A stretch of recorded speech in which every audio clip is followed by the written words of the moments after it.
Greetings folks, it's Sarah with Obadiah's, and today we are going to show you guys how to get your stove off of a pallet once it arrives. This is the Rizzoli ML80, so the pedestal, it's kind of like a full base body that goes all the way to the floor, which is pretty common on a lot of our cook stoves. As you can see, this pallet sits fairly high off the floor here, probably close to 6 inches. So essentially what we're going to do is we're going to scooch the unit back, we're going to tilt it back.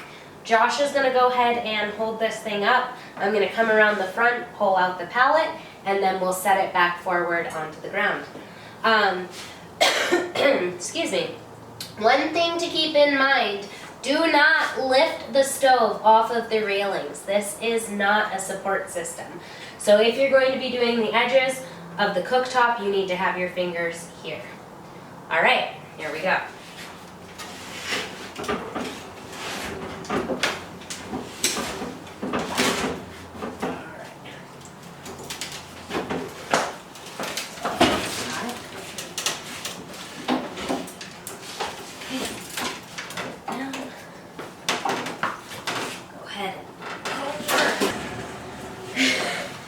So normally your partner would try and hold that back and hold it up, and then two people would go and set it down slowly.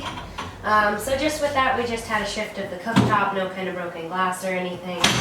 So we're good to go. So that is how you take your cook stove off of your pallet once you receive it. I hope you guys found this video helpful. If you like the videos, don't forget, give it a thumbs up. Click the subscribe button in the corner of the channel. Thanks for watching. Have a wonderful day.